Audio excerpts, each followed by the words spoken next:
एक समय की बात है। एक गांव में सफेद साड़ी वाली चुड़ैल का आतंक था। चुड़ैल रात भर गांव में घूमती और गांव का जो भी आदमी उसे दिखाई देता उसे वो घायल कर देती। अरे कोई तो बचाओ, मर गया रे। एक रात हरिया अपने खेत से अपने घर लौट रहा था कि तभी अचानक उसके सामने चुड़ैल आ जाती है। अरे बाप रे, ये चुड़ैल कहां से आ गई? आज तो मैं गया काम से।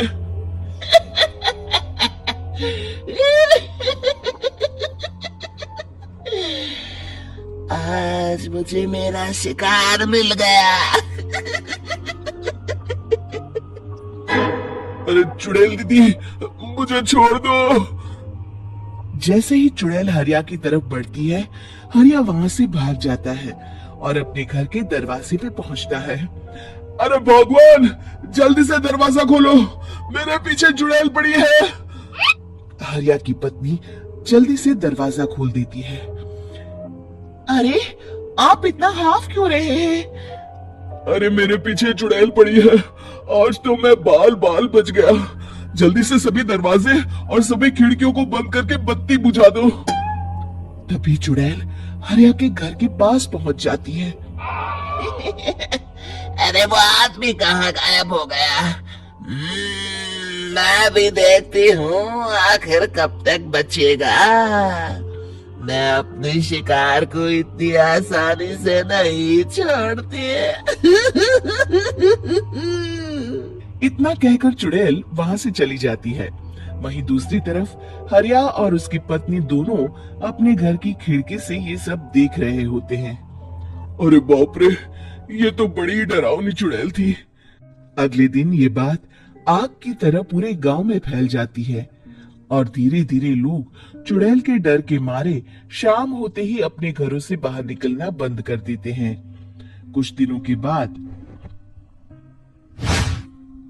भाई, मैंने तो इस चुड़ैल के डर के मारे रात को अपने खेतों को पानी देना बंद कर दिया है। कहीं मेरी फसल सूख गई तो मैं तो कहीं का नहीं रहूंगा। साहूकार का कर्जा कैसे चुकाऊंगा? अरे भाई, पूरे गांव वालों का यही हाल है। पता नहीं ये चुड़ैल हमारे गांव में कहां से आ गई। फिर एक दिन गांव के पास वाली नदी के किनारे एक बहुत बड़े तांत्रिक के आने की बात कुछ गांव वालों को पता चलती है। वो लोग जाके ये बात गांव के मुखिया को बताते हैं।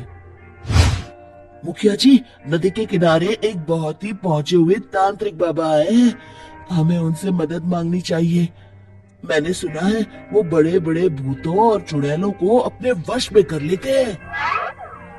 मुखिया जी सभी गांव वालों को लेकर उस तांत्रिक के पास पहुंच जाते हैं। ओम फट स्वाहा, ओम फट स्वाहा। तभी तांत्रिक अपनी बंद आंखों को खोलकर कहता है, क्या बात है? तुम सब लोग यहाँ क्यों आए हो? मुखिया जी उस तांत्रिक को सारी बात बता देते हैं। अच्छा, तो ये बात है। और तांत्रिक अपनी आंखों को बंद कर लेता है। मैं देख रहा हूँ तुम्हारे पूर्वजों ने बहुत पाप किए थे, जिससे ये गांव अब श्रापित हो चुका है। उसी के फल स्वरूप तुम्हारे गांव में चुड़ैल आई है। ये चुड़ैल बहुत खतरनाक है, ये किसी को नहीं छोड़ेगी। हे भगवान, मर गए रे, अब क्या होगा? तभी गांव के मुखिया जी कहते हैं, बाबा, इस चुड़ैल से हम सबको बचा लीजिए। कोई तो उपाय होगा। इसका सिर्फ एक ही उपाय है। सभी गांव वालों को बारी बारी हर दिन अपनी आधी फसल उस पहाड़ी के ऊपर बनी काली गुफा में छोड़ के आनी होगी। तभी उस चुड़ैल की भूख मिटेगी और श्राप का प्रभाव खत्म हो जाएगा और तुम सब जिंदा बच जाओगे। सभी गांव वाले उस तांत्रिक की बात को मान लेते हैं और वहां से चले जाते हैं। फिर अगले दिन से रोज उस गांव के लोग बारी बारी से अपनी आधी फसल उस काली गुफा के पास जाकर रखाते।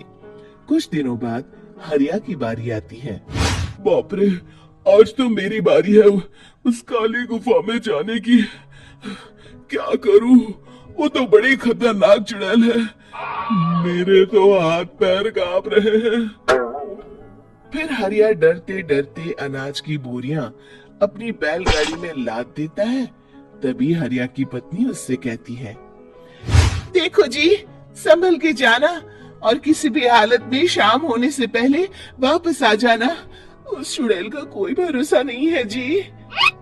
हरिया बैलगाड़ी में बैठते हुए कहता है, भगवान, मैं क्या वापस आऊंगा? लगता है अब तो मेरी खबर ही आएगी। इतना कहकर हरिया वहां से चला जाता है। रास्ते में जंगल से गुजरते हुए हरिया की बैलगाड़ी का एक चक्का बड़े गड्ढे में फंस जाता है। हे भगवान, अब ये क्या मुसीबत है? हरिया नीचे उतर के पूरी ताकत से अपनी बैलगाड़ी को गड्ढे से निकालने की कोशिश करता है। बहुत देर मेहनत करने के बाद हरिया की बैलगाड़ी उस गड्ढे से बाहर निकल जाती है। हे भगवान, अब तो शाम होने वाली है। आज तो मैं गया काम से। जैसे तैसे हरिया काली गुफा में पहुंच जाता है। अरे मर गया रे, यहाँ तो चारों तरफ डरावना माहौल है। मैंने यहाँ आने में बहुत देर कर दी, कहीं चुड़ैल नाराज ना हो जाए। हरिया अनाज की बोरियां वहां रख के जैसे ही जाने लगता है, तभी उसे किसी के आने की आवाज सुनाई देती है। हरिया एक कोने में छुपकर अंदर देखने लगता है। चुड़ैल वहां आती है और फिर अपने चेहरे से नकली चुड़ैल का मुखौटा निकाल देती है। हरिया ये देख के हक्का बक्का रह जाता है। तभी चुड़ैल कहती है, भैया यहाँ आना, आज तो बहुत अनाज आया है। इसे मिलाकर अब हमारे पास ढेर सारा अनाज जमा हो गया है। कल ही हम इसे शहर में बेच आएंगे और माला माल हो जाएंगे। तभी अंदर से नदी के किनारे वाला तांत्रिक बाहर आता है। अरे, ये तो तांत्रिक बाबा है। हाँ, अब तो हम दोनों की जिंदगी मजे में कटेगी। गांव वालों को बेवकूफ बनाना इतना भी मुश्किल नहीं था। लोग तो तुम्हें सच में असली चुड़ैल समझते हैं। हाँ, तुमने सही कहा। अब ये गांव वाले चुड़ैल के डर से जिंदगी भर इस काली गुफा में अनाज पहुंचाते रहेंगे। अच्छा, तो ये बात है। ये दोनों पूरे गांव वालों को बेवकूफ बना रहे हैं। अभी जाकर सबको बताता हूँ। हरिया उन दोनों की पूरी बातें सुन लेता है और जल्दी से वापस गांव में आता है। गांव वालों को पूरी बात बता देता है। इससे पहले वो दोनों हमारा अनाज लेकर शहर जाए, हमें उन दोनों को पकड़ना होगा। उधर दूसरी तरफ नकली तांत्रिक और नकली चुड़ैल बनी औरत एक बड़ी गाड़ी में सारा अनाज लाद के वहां से निकलने की तैयारी कर रहे होते हैं। जल्दी करो, इससे पहले हमें कोई देख ले। हमें यहाँ से निकलना होगा। और तभी वो दोनों देखते हैं कि सामने से सभी गांव वाले अपने अपने हाथों में मशाल लेके आ रहे हैं। दोनों बुरी तरह डर जाते हैं। रुक जाओ, तुम दोनों का भांडा फूट चुका है। अरे मर गए रे, ये गांव वाले कहां से आ गए? तुमने क्या सोचा इतनी आसानी से यहाँ से निकल जाओगे? ये अनाज हमने अपने खून पसीने से दिन रात खेतों में मेहनत करके उगाया है। दोनों मुखिया जी के पैरों में गिर जाते हैं। हमें माफ कर दीजिए, हम दोनों एक नंबर के कामचोर हैं। बिना मेहनत किए पैसे कमाना चाहते थे। हाँ हाँ, अब हम आगे से मेहनत मजदूरी करके पैसे कमाएंगे। हमें कुछ मत करना, हमें छोड़ दीजिए। इतना कह के दोनों गांव छोड़ के भाग जाते हैं और सभी गांव वाले फिर से खुशी खुशी रहने लगते हैं। शिक्षा, तभी तो कहते हैं कि किसी भी समस्या का समाधान केवल सूझबूझ से ही करना चाहिए और कभी हिम्मत नहीं हारनी चाहिए। दोस्तों, हमें उम्मीद है कि आपको हमारी ये कहानी पसंद आई होगी। कृपया हमारे चैनल को सब्सक्राइब करें और सभी अपडेट्स के लिए बेल आइकन जरूर दबाएं। और हाँ, वीडियो लाइक और शेयर करना मत भूलिएगा। Bye bye.